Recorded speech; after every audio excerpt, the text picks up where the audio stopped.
how did you get out?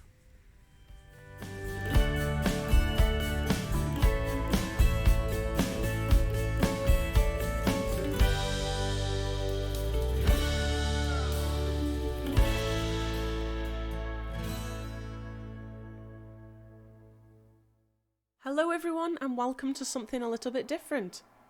I've called this Marela on the farm, however I'm not on the farm just yet. I'm actually at the Diddly Squat farm shop. As you can see, lots of people waiting around in the car park. The crop is destroyed. I think he's extended the car park, so as I just flip around, I think I will just give you a quick outlay of how I'm going to do this. I was talking and recording at the same time as this, but I actually just muted the audio on this because it didn't sound great and it was quite windy as well. So I'm actually doing a voiceover later on. So it's been about 10 days since I actually shot this video. So just please bear with me. So we're stood in front of one of Jeremy Clarkson's fields. It's a barley field. Like I said, he's extended his car park. It was extremely busy here. It was about a 2.5 hour wait to get into the actual shop. However, that's not what I wanted to do, so I just took a picture of the sign and had a wander around. Everyone seems like they're quite happy anyway. So what we'll do is we'll head on over to the farm that I was staying at, because I think this will be more interesting to you than just looking at a field and listening to my voice. So what we'll do is we'll hop on into the car, we'll head on over to the farm, and I will just show you exactly what was going on at the place I was staying at. And this place is near Banbury. So as requested by the farm, I didn't name the farm or the place, so it's just near Banbury. But that's all we're allowed to say on that. So yeah, my car is just over there, so let's go.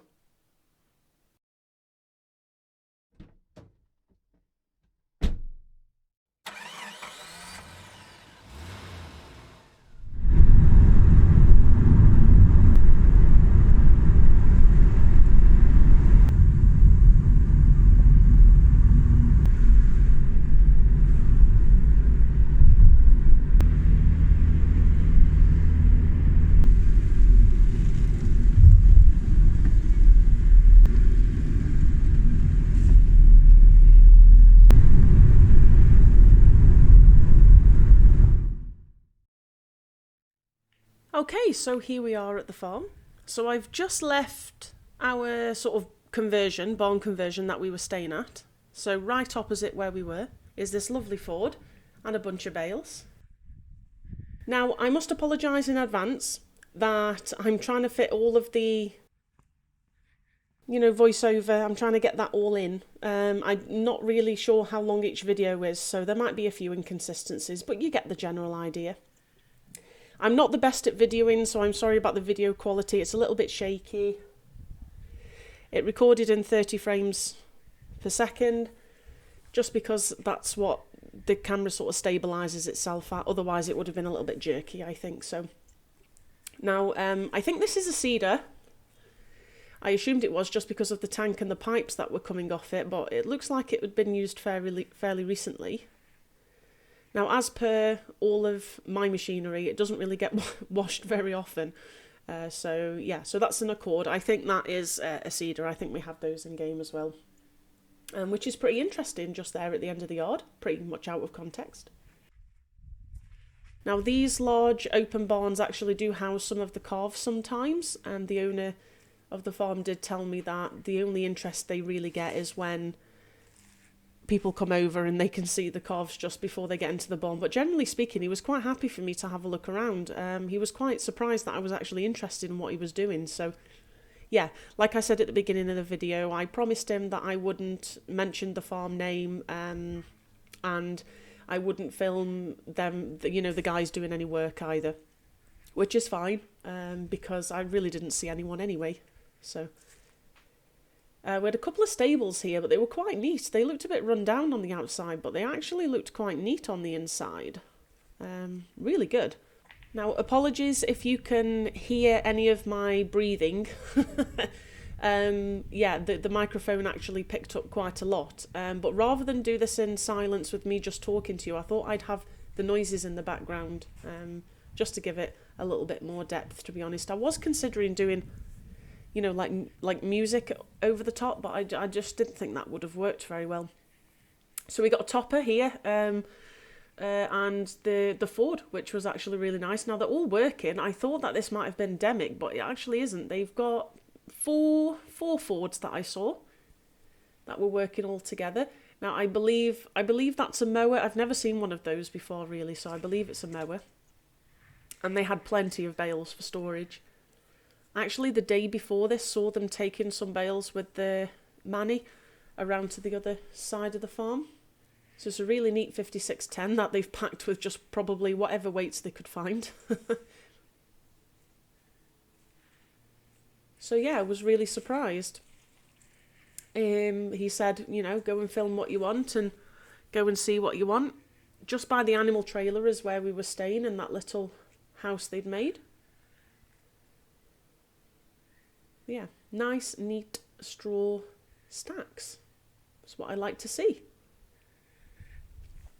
Now this bit I'm going to just now, I'd not actually been to before, and uncovered what I believe to be another seeder, John Deere. I think this is actually a planter. They do maize on the farm. So on this farm, they have just over 1,000 acres. They do, I remember him telling me, they do maize, wheat, barley, linseed, oats, and grass, I think. I think that's pretty much it. They don't do any root crops, as far as I'm aware. But yeah, this machine was looking kind of neat. I'm sorry about the, it was quite bright outside. I kept losing light in certain positions, but you get the general idea. Again, probably could have done with a bit of a pressure wash down, but keeping it real, I suppose. And I think at this point I was leaning around to try and find out what the number of the planter was. I mean, I may even be wrong about what these machines are. I didn't catch the owner of the farm at this point to ask him. There we go, 750A, so we can have a look at what that is. Now, as I came round the back, there were a bunch of implements that were stored all in these weeds here. Now, this is around the back of the shed that contained the Ford and the John Deere seeder. Now, this looks like a subsoiler just because of the ones that we have in game, I think. I couldn't really, I mean, it was very nettly. I couldn't see the bottom of it. I couldn't lean down too much. As you can see, I just went in to try. The slurry tank just there actually was very rusted. Now, I found out later that they don't actually use slurry, they use manure. So that's probably why that's been sat there for a long time rusting. Feed ring in the background there, and also a plough, which looks like it's not been used for a while either. However, I mean, it may have been sat there since last year, so it might get some use again at some point. Yeah, so that's just what was round here. So let's head on over across the field. So what we need to do is we need to head on over to the dairy farm, which is across the field on the right there. But before, I thought I'd grab a couple of shots of these: the manure spreader, the bale trailer, and the cultivators. Now, I suppose someone on my sub list will be able to tell me what the yellow implement is on the left. I've not seen them before in real life, so maybe someone can give me a bit more information about that. All right, let's carry on. So as we got across the field, we are now to our first herd of livestock. Now, these girls are dry, which is why they're out in the field. They're not being milked today. Silage clamp, and then the silo on the left, which is really interesting. So we've got your take-out pipe, and then your put-in behind the shutters there. Now, I will go in through the door and have a look. Now, there's a silver building to the left, which is actually a grain dryer. Very, very fancy. So what I'll do just now is I'll cut across to the grain dryer in use, and the grain being dumped into the silo.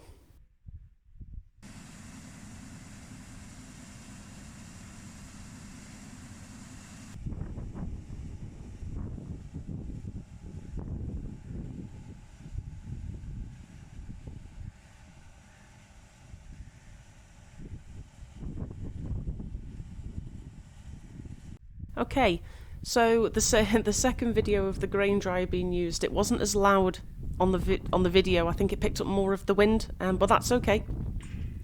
So we've walked through, and now we're going to take a look at the silage clamp. So the silage that is fermenting at the moment is fresh from this year. That's 2 cuts of grass. Now you see how much it spills out of the front. Now in game that would be so much wasted, but it seems like they obviously had a better yield than they thought they were going to have. So yeah, it comes almost all the way out. But yeah, 2 cuts he told me that was, and that'll be good to go next year. So there's your double output pipe. I'm not sure how much grain can be stored in this silo.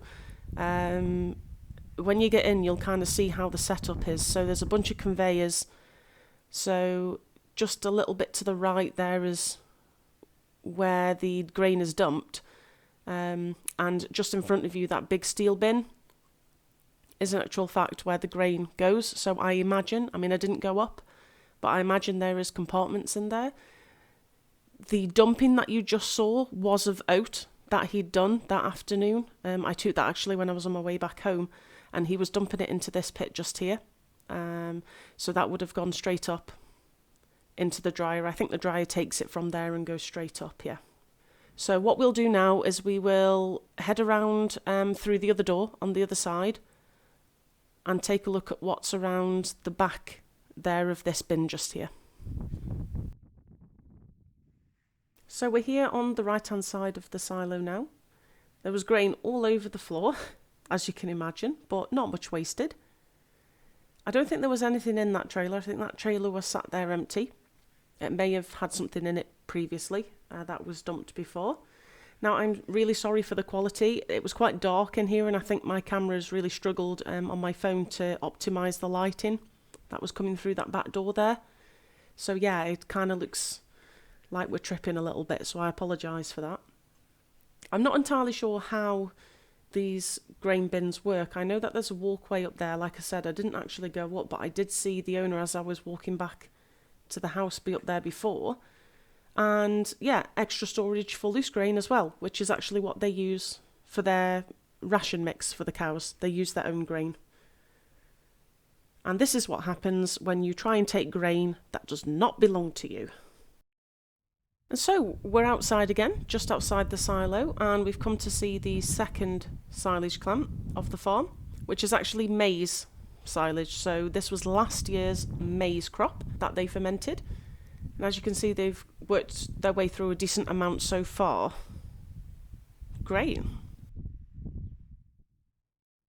So just before we head on over to the dairy setup, I wanted to just quickly show the T7 that you saw in the quick silo clip a few moments ago, and also the bales on this trailer are wet barley straw. They're being kept in here to see if they could dry any quicker as it keeps raining. Now you just don't realise how big these tractors are until you get next to them, but this is a T7 210, so 210 horsepower. It'll be the most powerful tractor they have on the farm. The nearest dealership is New Holland, so that's why they use a New Holland, he said. They get great customer service from them, so why not? I think they've been harvesting earlier on in the day. The owner did tell me that he had bought a new combine. They had to stop though because it started to rain, so the grain in there will be oats that will get put through the dryer. You've probably already seen this trailer be emptied into that dryer actually. That was maybe what you saw earlier. And just when I thought there wasn't any more implements to see, we've got the rest of the Fords here. So there's another 3 Fords here. So the first one is quite old, the 4000. Quad bike. And which one is this? Is this the 5610? On a bale shredder. Again, the bale shredder could do with a bit of a clean, but just keeping everything as real as possible, I suppose.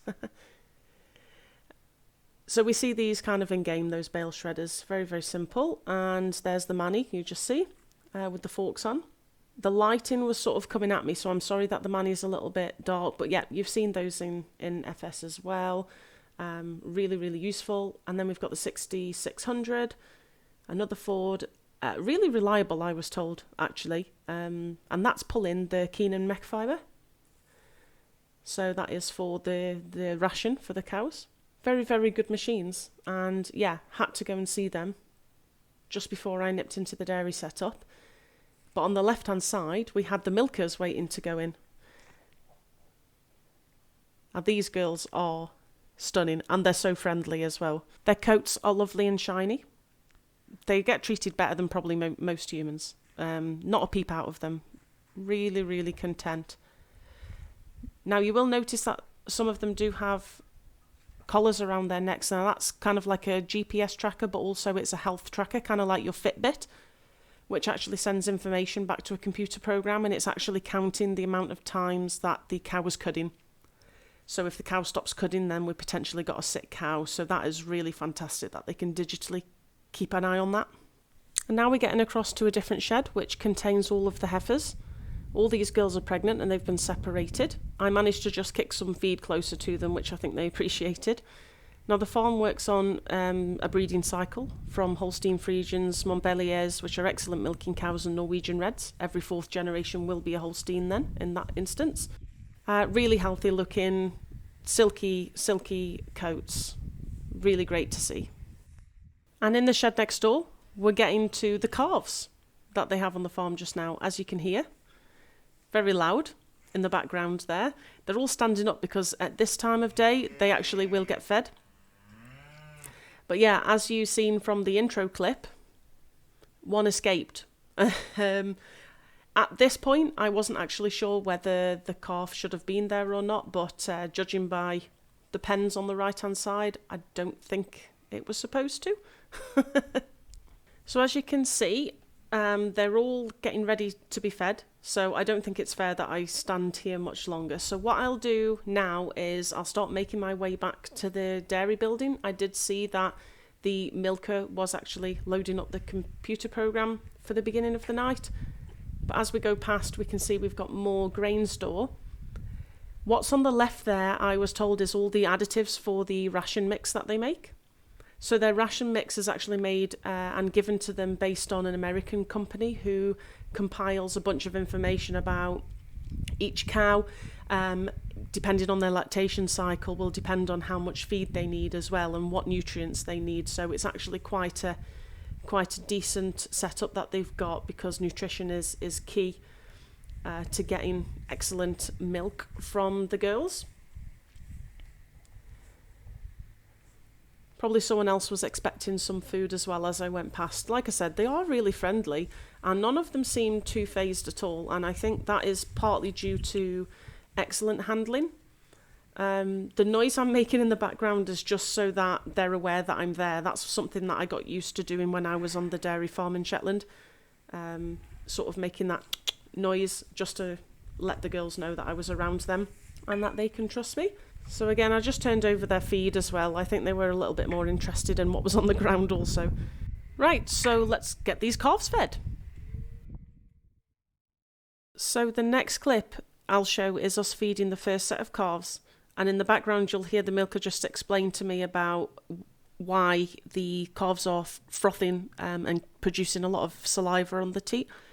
This is because bucket feeding or on and off teat feeding in the field doesn't produce as much as this good enzymes that they produce through just being fed twice a day. So let's give it a listen. A lot of people, the teat feeding, the reason for the teat feeding is if you watch when they're teat feeding, you see the saliva they're producing when they teat feed? Yeah.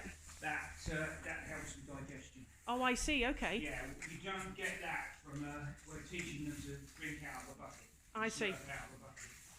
So you get a better digestion of what you're giving. Okay, so let's move on to the milking parlour. I didn't get much footage in here, unfortunately. I was only limited to what I could do. The noise that you hear just now are the pellets, the cake falling down to feed the cows whilst they're being milked. Each cow has individual nutrition, which is inputted into those green boxes at their behind by the milker. The pellets will then fall down and just keep them happy. I also think it's quite good to show this bit because when the cow is dry and when the machine actually can feel that there's no more milk being produced by the cow, it will automatically fall off. And I think this is just more so for comfort, which is nice. So it doesn't keep trying to pull milk when there isn't any. So what we'll do is move next door and have a look at the foot bath. So here's the automated empty and refill foot bath. The milker will press a button up at the top there, and the bath will automatically empty and refill after all of the cows have walked through it. The cows will walk through this twice a day, so let's take a look. Now this was after we'd finished milking, so as you can see it empties out. There is a hatch at the other end that has opened, so it can all drain out and the system kind of flushes itself accordingly. Like I said, the milkers will walk through this twice a day, so this actually just reduces digital dermatitis within the herd, which means that the farm owners and the milker who's organising everything doesn't actually have to keep too much of a close eye on the girls when they're out in the field. It just helps the girls to be a little bit more comfortable as well, reduces lameness. So as you can see, the hatch is closed and now the bath is refilling up for tomorrow morning. And here's the IBC from Hoof Count, and it's a formaldehyde foot bath solution. Okay, so we've come to the end of the video, and I really do hope that you enjoyed it as much as I enjoyed making it for you guys. There was a lot of information to take in, and I tried to get as much across as I could, so I hope that it's been a bit educational as well. That was the idea. Please go easy on me, it's the first time I've done anything like this. So if you've enjoyed yourself, please remember to give the video a thumbs up, and I'll catch you on the next one. Cheerio.